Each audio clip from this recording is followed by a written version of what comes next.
morning again. Marko here, founder of Delta Oceans, and today the talk is actually something really close to my heart, as today we're gonna talk about my home waters. Where did I start my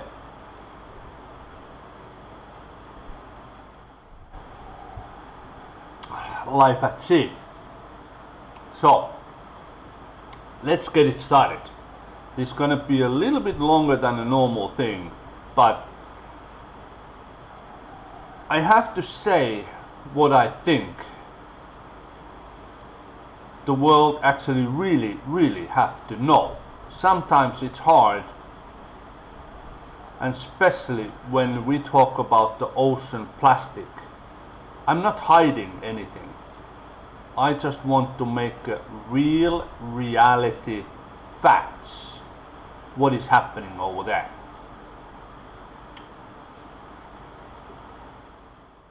And I'm not the person who sits behind the desk, other than now, yes. I spent 34 years, more than 50% of my entire lifetime at sea. Seen it, done it, and now my time has come to tell you what's going on over there. So let's get it started, that one now. As it is, it's a bit longer. So, the world, you out there. Here comes the bad reality from my home waters, where I start my seaman's life.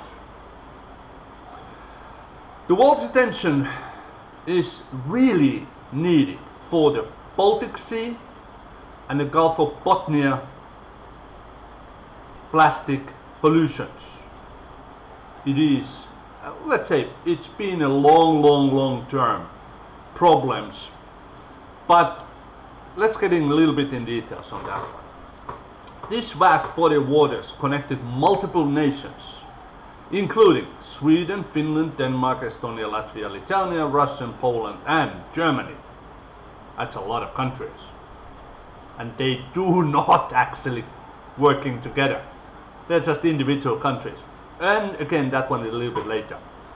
While these countries boast incredible natural beauty and the rich cultural heritage, we cannot turn the blind eye to the detrimental impact of the plastic pollution in their shared maritime ecosystems.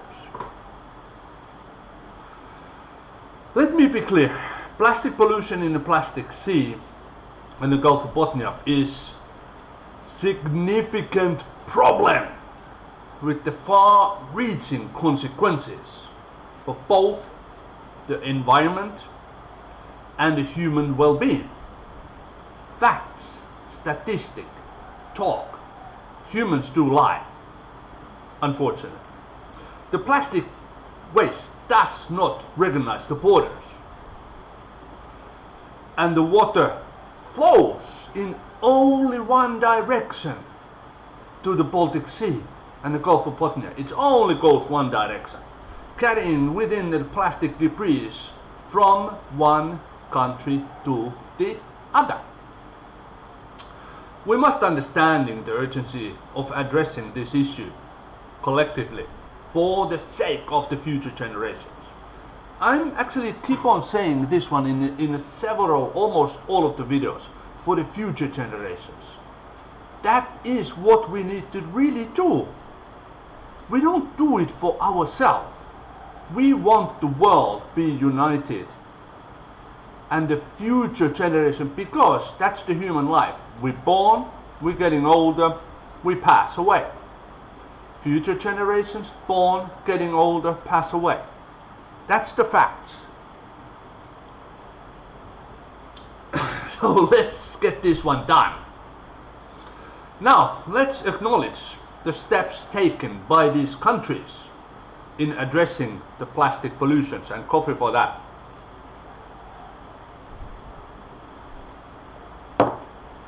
Damn good black coffee, no sugar, no milk. Over the past decades, there have been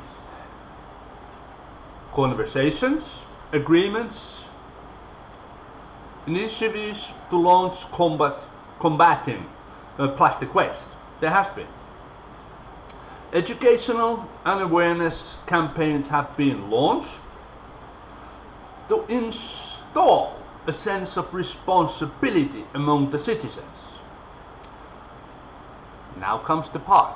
Some countries have implemented recycling programs and banned single-use plastic to carrying extent, showing that they are willing to take actions.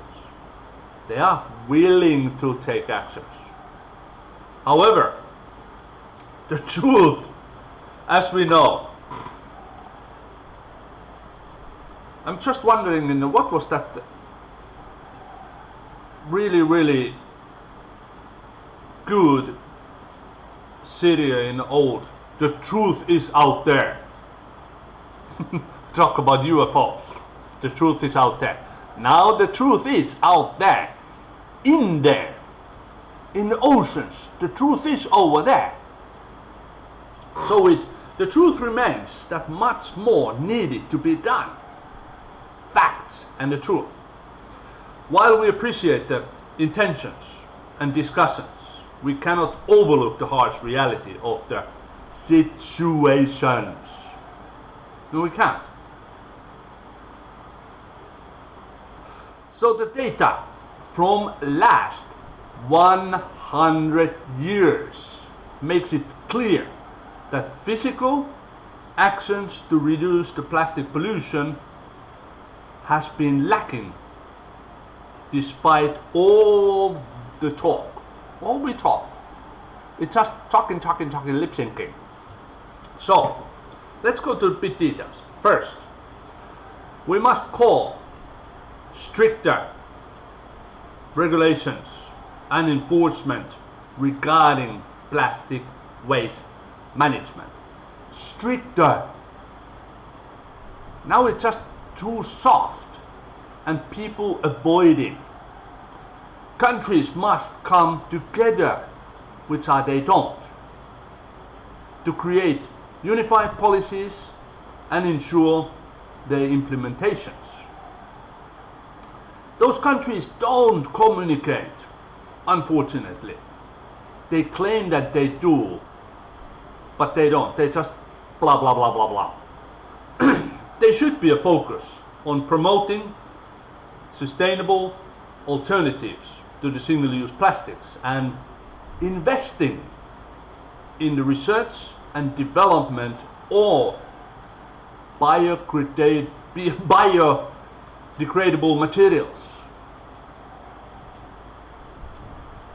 Some countries has done this one, but they're just hiding. They don't want to publish those ones. Secondly, we need to improve the waste collection and recycling infrastructure. Some countries are working and some countries is not, as they do not care. They don't care it, as they all think it's not their problem. It's somebody else's problem. They just want to give it away to somebody else, avoiding. Proper waste management systems are essential and preventing the plastic from ending up in oceans. We know that. I keep on saying that, but that's a fact. Collaboration between the countries is a key establishment efficient recycling programs and facilities. Sorry about that. But that it is. Third, we should encourage the initiative, innovation, and incentivize businesses and industries to adopt sustainable practices. It's always we should. I can only talk, yes, until the health oceans will get the basic foundations, then we can get out sea.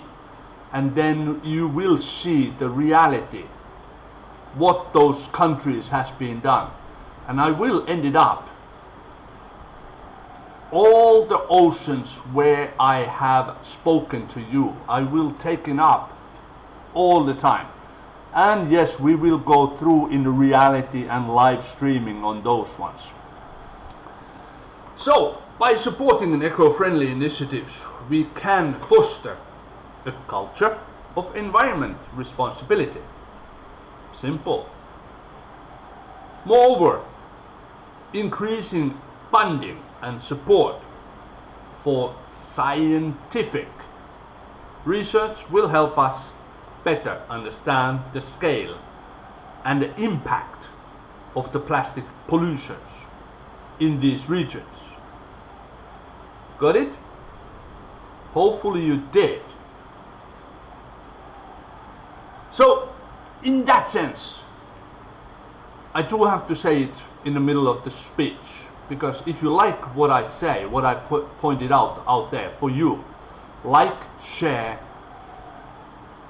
and let the world know, because you are the one out there who help the oceans by little, by spreading the news. Hopefully you can do that one. Help the oceans need your help. So, back to today's topic.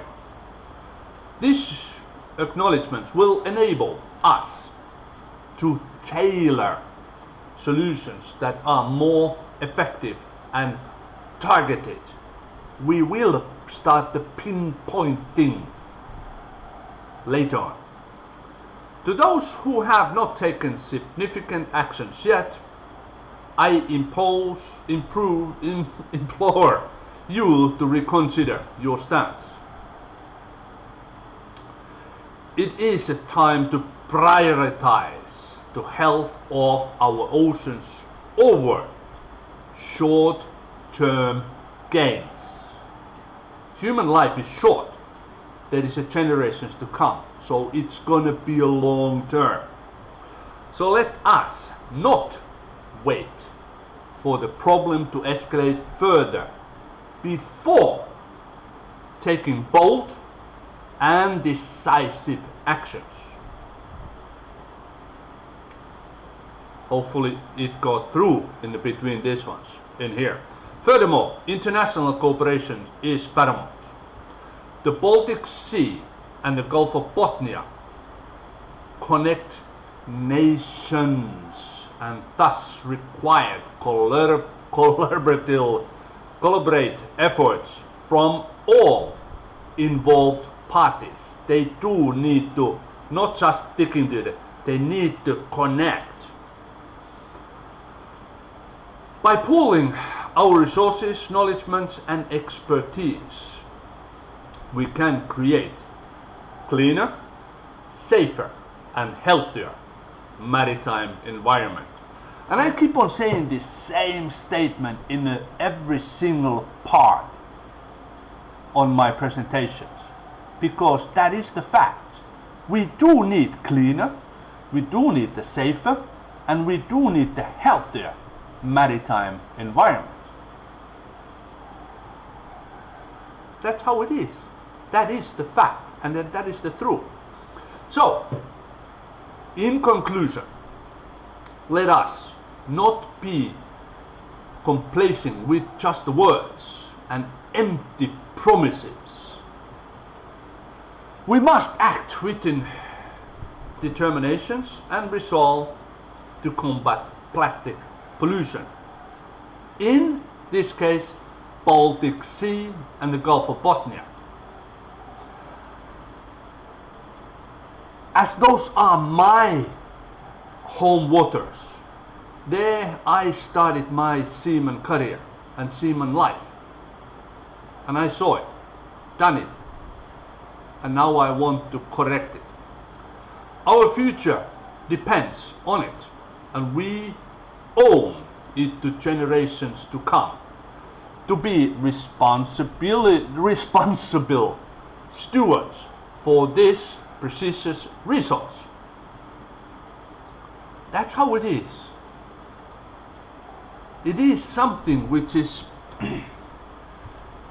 harsh words and really, really important part of the human life. Because why I took it up this one in for you now, as we talk about the oceans plastic pollution, Baltic Sea and the Gulf of Bothnia, they are dead end. So the water can go only via the Denmark.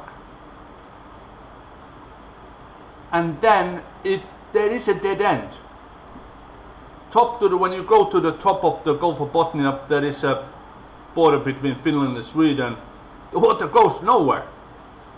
And the other one, then it goes to the good old Leningrad, which is now in the St. Petersburg. Yeah. Yes, there is a rivers, but remember the rivers take the water, and the plastics, they are actually ended up in very close connections with the land. So over there, those ones which are float will be collected, but the small parts, they are all over the Baltic Sea and the Gulf of Bothnia. That is the fact. So, where we are today, we are in a really, really bad situation. Ocean need your help. That is the fact, and that is the truth. So, get into that part. You can do the small things. We don't ask about big amount of your money. You need your money for your daily life. But donating on the small part, on the link is somewhere over there. You can do free. It is the free. Follow us, subscribe us, share us, and to get it, help the oceans further audience. Please look our complete video clips, so we got the higher percentage of the people watching on every single episode. As we know, that's how the algorithm is working. So we get the higher level, and it is for free for you to subscribe and follow. However, if you need or you want to donate for the Help the Oceans, link is in below, and all the donations will go to our basic foundations, where all the collected financial help will be used for the Help the Oceans. And of course, we are looking for the 62 foot, or let's say 60 foot to 72 foot steel hull sailboat at the moment, where we can actually a little bit reconstruct it and make it 100% electrical sailboat. So let's not keep it further than this one, and I hope that you will help the oceans and share and like, and we're getting bigger and bigger with your help. So my name is Marko Häinen, I'm the founder of the Help the Oceans. Until next time, please have a nice day, and I hope to see you on the next episode. Bye bye.